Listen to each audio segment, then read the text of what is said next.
வணக்கம். மதிமுகம் செய்திகள். இன்றைய முக்கிய நிகழ்வுகளை பார்ப்பதற்கு முன்பாக தலைப்புச் செய்திகளை பார்க்கலாம். விபத்தில் உயிரிழந்த குடும்பத்திற்கு 3 லட்சம் ரூபாய் நிதி உதவி முதலமைச்சர் ஸ்டாலின் அறிவிப்பு. முதுநிலை நீட் தேர்வு ஒத்திவைப்பு தலைவர்கள் கண்டனம். அமைச்சர் மா சுப்பிரமணியன் கண்டனம். அரசு பள்ளி தலைமை ஆசிரியர்களுக்கு பள்ளிக் கல்வித்துறை அறிவுரை. மாணவர்களுக்கு சிறப்பு பயிற்சி அளிக்க வேண்டும். ஏவுகணை சோதனை வெற்றி. இஸ்ரோ அறிவிப்பு. விண்ணுக்கும் சென்று பூமிக்கு திரும்பும் ஏவுகணை சோதனை வெற்றி. மீனவர்கள் கடலுக்கு செல்ல வேண்டாம் என வானிலை ஆய்வு மையம் எச்சரிக்கை. தமிழகத்தில் தொடரும் கனமழை. தூத்துக்குடி அருகே சாலை விபத்தில் உயிரிழந்த குடும்பத்திற்கு 3 லட்சம் ரூபாய் நிதி உதவியாக முதலமைச்சர் ஸ்டாலின் அறிவித்துள்ளார். தூத்துக்குடி மாவட்டம் முக்காணி சாலை விபத்தில் உயிரிழந்த சாந்தி, அமராவதி மற்றும் பார்வதி குடும்பத்திற்கு தலா 3 லட்சம் ரூபாயை நிதி உதவி வழங்க முதலமைச்சர் ஸ்டாலின் அறிவுறுத்தியுள்ளார். மேலும் விபத்திற்கு காரணமான நபர்களை தேடவும் காவல்துறையினருக்கு உத்தரவிட்டுள்ளார். முதுநிலை நீட் தேர்வு ஒத்திவைக்கப்பட்டதற்கு முதலமைச்சர் மு க ஸ்டாலின் கண்டனம் தெரிவித்துள்ளார். முதுநிலை நீட் தேர்வு ஒத்திவைக்கப்பட்டதற்கு முதலமைச்சர் மு க ஸ்டாலின் எக்ஸ் தளத்தில் கண்டனம் தெரிவித்துள்ளார். முதுநிலை நீட் தேர்வு ரத்து செய்ததால் ஆயிரக்கணக்கான மருத்துவர்கள் மிகுந்த விரக்தி அடைந்திருப்பதாக முதலமைச்சர் ஸ்டாலின் கூறியுள்ளார். இது தொடர்பாக அவர் தனது எக்ஸ் தளத்தில் தெரிவித்திருப்பதாவது: நெட் தேர்வை தொடர்ந்து முதுநிலை நீட் தேர்வும் ஒத்திவைக்கப்பட்டதால் நமது ஆயிரக்கணக்கான மருத்துவர்களை விரக்தியில் ஆழ்த்தியுள்ளது. மருத்துவம் போன்ற தொழில்துறை படிப்புகளில் நேர்மையான தேர்வு முறையை கொண்டுவர நாம் அனைவரும் ஒன்றிணைய வேண்டும் என கேட்டுக்கொண்டுள்ளார். நீட் தேர்வை திடீரென ஒத்திவைத்தால் நாடு முழுவதும் தேர்வு எழுதும் மாணவர்கள் அலைக்கழிக்கப்பட்டதாக அமைச்சர் மா சுப்பிரமணியன் குற்றம் சாட்டியுள்ளார். நீட் தேர்வு ஏழை மாணவர்கள் மருத்துவ படிப்பை எட்டாக்கனியாக மாற்றியுள்ளது என அவர் தெரிவித்தார். முதுநிலை நீட் தேர்வு கடைசி நிமிடத்தில் ஒத்திவைக்கப்பட்டதால் தேர்வு எழுத வந்த மாணவர்கள் பெரும் சிரமத்திற்கு ஆளாகினர். முதுநிலை நீட் தேர்வு இன்று காலை தொடங்க இருந்த நிலையில் நேற்று இரவு 10:30 மணிக்கு திடீரென்று ஒத்திவைக்கப்பட்டது. இதனால் புதுக்கோட்டையில் இருந்து ஆந்திராவின் ராஜமுந்திரிக்கு தேர்வு எழுத சென்ற 30 பேருக்கு அங்கு சென்ற பிறகே தேர்வு ஒத்திவைப்பு தெரிய வந்ததால் தமிழக மாணவர்கள் பெரும் அவதிக்குள்ளாகினர். இதுபோன்ற செய்திகளை முன்தினம் இரவு அறிவிப்பது தவறு என மாணவர்கள் கேள்வி எழுப்பியதால் பெரும் பரபரப்பு ஏற்பட்டது. விண்ணுக்கு செயற்கைக்கோளை சுமந்து சென்று மீண்டும் பூமிக்கு திரும்பும் ஏவுகணை சோதனை வெற்றி பெற்றுள்ளதாக இஸ்ரோ தெரிவித்துள்ளது. கர்நாடகாவின் சித்துர்துர்காவில் உள்ள சோதனை தளத்தில் விண்ணுக்கு செயற்கைக்கோளை சுமந்து சென்று மீண்டும் பூமிக்கு திரும்பும் ஏவுகணை சோதனை வெற்றி பெற்றதாக இஸ்ரோ அறிவித்துள்ளது. ஏற்கனவே 2 சோதனைகள் வெற்றி பெற்ற நிலையில் இறுதிக்கட்ட சோதனையும் வெற்றி பெற்றுள்ளது. இந்திய விண்வெளி ஆராய்ச்சி நிறுவனம் பயன்படுத்தக்கூடிய ஏவுகணை தரையிறங்கும் பரிசோதனையில் 3வது தொடர்ச்சியான வெற்றியை பெருமையுடன் அடைந்துள்ளது. VSSC தலைமையிலான இந்த பணியானது இந்திய விமானப்படை, வானூர்தி மேம்பாட்டு ஸ்தாபனம், வான்வெளி ஆராய்ச்சி மற்றும் ஆகியவற்றின் ஆதரவுடன் கூட்டு முயற்சியில் ஈடுபட்டுள்ளது என்பது குறிப்பிடத்தக்கது.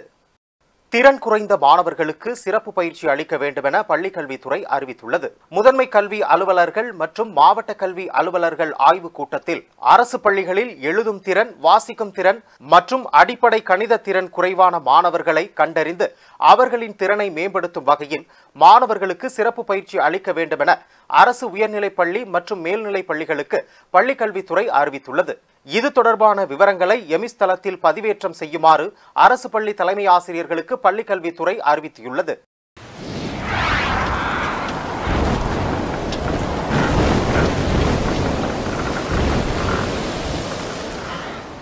தமிழகத்தில் தொடரும் கனமழை. குறிப்பிட்ட மாவட்டங்களுக்கு ஆரஞ்சு மற்றும் மஞ்சள் எச்சரிக்கை விடுக்கப்பட்டுள்ளது. பசிபிக் பெருங்கடலில் உருவாகியுள்ள புயல் வலுப்பெற்றதன் காரணமாக தமிழகம், புதுச்சேரி மற்றும் கேரள மாநிலத்தில் கனமழை முதல் மிக கனமழை வரை பெய்யும் என இந்திய வானிலை ஆய்வு மையம் தெரிவித்துள்ளது. இந்த கனமழை வருகிற 26ஆம் தேதி வரை நீடிக்கும் என்பதால் கோழிக்கோடு, வயநாடு மற்றும் கண்ணூர் மாவட்டங்களுக்கு சிவப்பு எச்சரிக்கையும், எர்ணாகுளம், இடுக்கி, திருச்சூர், மலப்புரம், பாலக்காடு மற்றும் காசர்கோடு மாவட்டங்களுக்கு ஆரஞ்சு எச்சரிக்கையும், திருவனந்தபுரம், கொல்லம், பத்தினம்திட்டா, கோட்டயம், ஆலப்புழா ஆகிய மாவட்டங்களுக்கு மஞ்சள் எச்சரிக்கையும் விடுக்கப்பட்டுள்ளது. கனமழை எச்சரிக்கை விடுக்கப்பட்டிருப்பதை தொடர்ந்து 9 தேசிய பேரிடர் மீட்புக் குழுக்கள் அமைக்கப்பட்டுள்ளது.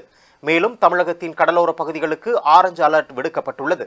கடலில் ராட்சத அலைகள் எழுவதால் மீனவர்கள் மற்றும் பொதுமக்கள் கடலுக்கு செல்ல வேண்டாம் என வானிலை ஆய்வு மையம் கேட்டுக் கொண்டுள்ளது. அரியலூர் செந்துறை அரசு மருத்துவமனையில் கூடுதல் கட்டடம் கட்டும் பணிகளை போக்குவரத்து துறை அமைச்சர் சிவசங்கர் அடிக்கல் நாட்டி துவங்கி வைத்தார். அரியலூர் மாவட்டம் செந்துறை அரசு மருத்துவமனையில் 20 கோடி ரூபாய் மதிப்பீட்டில் 50 படுக்கைகள் கொண்ட கூடுதல் சிறப்பு அவசர சிகிச்சை பிரிவு கட்டடத்தை போக்குவரத்து துறை அமைச்சர் சிவசங்கர் அடிக்கல் நாட்டி துவக்கி வைத்தார். அதனைத் தொடர்ந்து செந்துறை சட்டமன்ற தொகுதிக்குட்பட்ட கிராமங்களில் 59,75,000 ரூபாய் மதிப்பீட்டில் ஆழ்துளை கிணறுகள் அமைக்கும் பணிகளையும் துவக்கி வைத்தார்.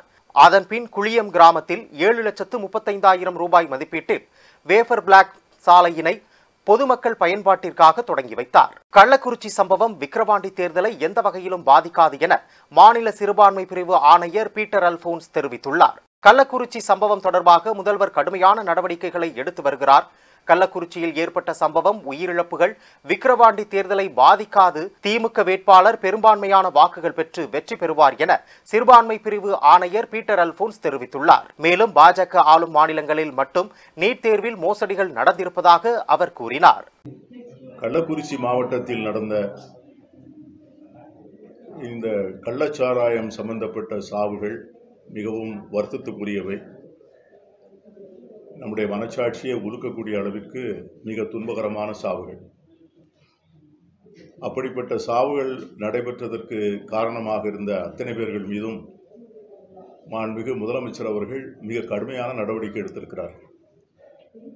மாவட்ட நிர்வாகத்திலிருந்து, மாவட்ட காவல்துறையிலிருந்து, சம்பந்தப்பட்ட பகுதிகளிலே மதுவிலக்கை மேற்பார்வை செய்யக்கூடிய காவல்துறை அதிகாரிகள் வரை அத்தனை பேர் மீதும் நடவடிக்கை எடுத்து மிக கடுமையான நடவடிக்கை இன்னும் எடுக்கப்படும் என்றும் எச்சரித்திருக்கிறார்கள். ஒரு நீதி விசாரணைக்கும் ஏற்பாடு செய்திருக்கிறார்கள். நீதியரசர் கோகுல்தாஸ் தலைமையிலே அமைக்கப்பட்டுள்ள அந்த நீதி விசாரணை ஆணையம் ஏற்கனவே தன்னுடைய விசாரணையை துவங்கி இருக்கிறது. அந்த விசாரணை துவங்கி இருக்கின்ற ஆணையத்திற்கு நான் ஒரு கோரிக்கை வைக்க ஆசைப்படுகிறேன். எல்லா கோணங்களிலும் அந்த சாவுகளுக்கு பின்னால் இருக்கின்ற மர்மங்கள் அவிழ்க்கப்பட வேண்டும், விசாரணைகள் நடத்தப்பட வேண்டும். இதை போன்ற ஒரு துன்பியல் சம்பவம் நடப்பதற்கு காரணமாக இருந்தவர்கள் யாராக இருந்தாலும், அவர்கள் எவ்வளவு பெரியவர்களாக இருந்தாலும் அவர்கள் மீது நடவடிக்கை எடுக்கப்பட வேண்டும் என்பதிலே எனக்கு மாற்று கருத்தில்லை. ஆனால் அதே நேரத்திலே இந்த சம்பவம் நடந்த நேரம் ஒரு சந்தேகத்தை எழுப்புகிறது. 40க்கு 40 இடங்களிலே வெற்றி பெற்று ஒரு பெரிய வெற்றி நாயகராக சட்டமன்றத்திற்குள்ளே நுழைந்து அடுத்த கட்ட பணிக்காக பல்வேறு திட்டங்களை இந்த சட்டமன்ற கூட்டத்தொடரிலே அறிவிப்பதற்கு தயாராக இருந்த முதலமைச்சருக்கு இதை போன்ற ஒரு நெருக்கடியை சந்திக்கக்கூடிய ஒரு சூழ்நிலை ஏற்பட்டிருப்பதை பார்க்கின்ற போது இந்த சம்பவம் ஏன் சட்டமன்றம் துவங்குகின்ற நாளிலே நடக்க வேண்டும்? அன்றைய தினம் விற்கப்படுகிற சாராயத்தில் ஏன் இவ்வளவு பெரிய கொடுமையான விஷம் கலக்கப்பட்டிருக்க வேண்டும் என்கிற கோணத்தையும் ஆராய வேண்டும். பல்வேறு மாவட்டங்களில் நடைபெற்ற நிகழ்வுகளை களத்தில் மதிமுகம் பகுதியில் பார்க்கலாம்.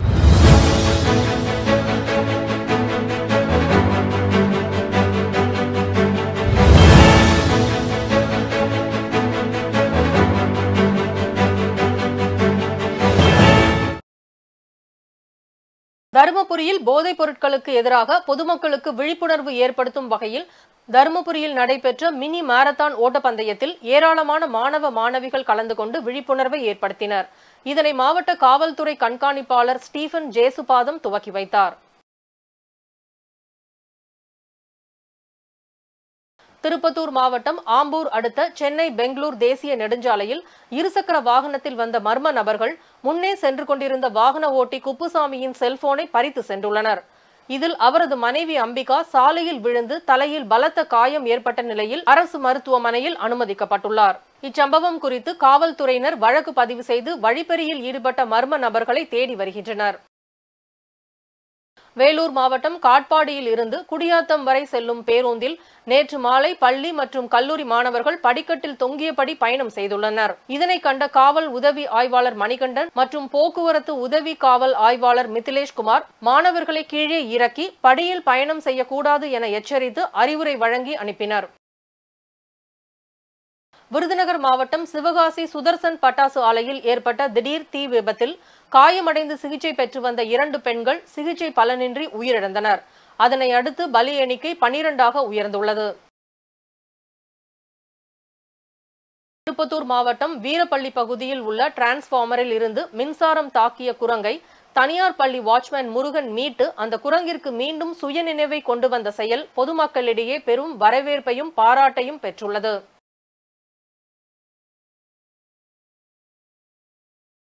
கிருஷ்ணகிரி மாவட்டம் கதவணியை சேர்ந்த சிவராமனுக்கு சொந்தமான JCB வாகனத்தில் இருந்து மின்கசிவு ஏற்பட்டு தீப்பற்றி எரிந்துள்ளது.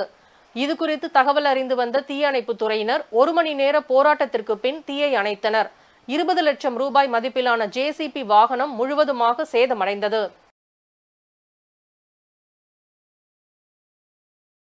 சென்னையில் இருந்து திருப்பத்தூர் ஏலகிரி மலைக்கு 4 கல்லூரி மாணவர்கள் சென்றுள்ளனர். அப்போது வேலூர் அருகே கார் திடீரென கட்டுப்பாட்டை இழந்து விபத்துக்குள்ளானது. இதில் ஒரு மாணவி உயிரிழந்த நிலையில் 3 பேர் சிகிச்சைக்காக அரசு மருத்துவமனையில் சேர்க்கப்பட்டுள்ளனர். இந்த விபத்து குறித்து காவல்துறையினர் வழக்கு பதிவு செய்து விசாரணை மேற்கொண்டு வருகின்றனர். திருப்பத்தூர் மாவட்டம் ஆம்பூர் காலனி தொழிற்சாலை பின்புறம் உள்ள சாலையில் கிடந்த 2 நாகப்பாம்புகளை கண்ட தொழிலாளர்கள் அச்சமடைந்து ஓட்டம் பிடித்துள்ளனர். இதனை சில இளைஞர்கள் வீடியோவாக எடுத்து சமூக வலைதளங்களில் பதிவிட்டுள்ளனர். ராணிப்பேட்டை மாவட்டம் ஸ்டோலிங்கர் அடுத்த தலங்கை கிராமத்தில் 100க்கும் மேற்பட்ட விவசாயிகள் பயிர் சாகுபடி செய்து வருகின்றனர். இந்நிலையில் விவசாய நிலங்களுக்கு மின்சாரம் எடுத்து செல்லும் பல மின் கம்பங்கள் சேதமடைந்துள்ளதால் பழைய கம்பங்களை அகற்றிவிட்டு புதிய கம்பங்களை அமைத்து தர வேண்டும் என பல விவசாயிகள் கோரிக்கை விடுத்துள்ளனர். திருப்பத்தூர் மாவட்டம் வாணியம்பாடி திருவிழாவில் ராட்டினம் ஓட்டிய தொழிலாளர்கள் வெங்கடேசன் மற்றும் சுஜாதா இரு தரப்பினருக்கும் இடையே ஏற்பட்ட தகராறில் 10 பேருக்கு தலையில் காயம் ஏற்பட்டு அரசு மருத்துவமனையில் அனுமதிக்கப்பட்டுள்ளனர். இந்த சம்பவம் குறித்து காவல்துறையினர் 18 பேர் மீது வழக்கு பதிவு செய்து விசாரணை மேற்கொண்டு வருகின்றனர். பணியாட்களை அதிக வேலை வாங்கிய குற்றத்திற்காக இந்துஜா குடும்பத்தினருக்கு சுவிஸ் நாட்டு நீதிமன்றம் 4 ஆண்டு சிறை தண்டனை விதித்துள்ளது. இந்தியா உட்பட பல்வேறு நாடுகளில் உள்ள மிகப்பெரிய வணிக குழுமங்களில் ஒன்றான ஹிந்துஜா குழுமம் இந்தியாவில் அசோக் லேலண்ட் இண்டஸ்டன் வங்கி, Hinduja Global Solutions Limited, Hinduja Leyland Finance Limited உட்பட பல்வேறு நிறுவனங்களை நடத்தி வருகிறது. இந்நிலையில் இந்தியாவில் இருந்து சுவிட்சர்லாந்து நாட்டிற்கு குறைவான சம்பளத்திற்கு பணியாட்களை நியமித்து விடுப்பே இல்லாமல் பல மணி நேரம் வேலை வாங்குவதாக பணியாட்கள் கொடுத்த புகாரின் அடிப்படையில் வழக்கை விசாரித்த நீதிபதி இந்துஜா குழுமத்தின் குடும்ப உறுப்பினர்களுக்கு 4.5 ஆண்டுகள் சிறை தண்டனை விதித்து தீர்ப்பு வழங்கியுள்ளார். மீண்டும் தலைப்புச் செய்திகள். விபத்தில் உயிரிழந்த குடும்பத்திற்கு 3 லட்சம் ரூபாய் நிதி உதவி, முதலமைச்சர் ஸ்டாலின் அறிவிப்பு. முதுநிலை நீட் தேர்வு ஒத்திவைப்பு தலைவர்கள் கண்டனர். அமைச்சர் மா சுப்பிரமணியன் கண்டனர்.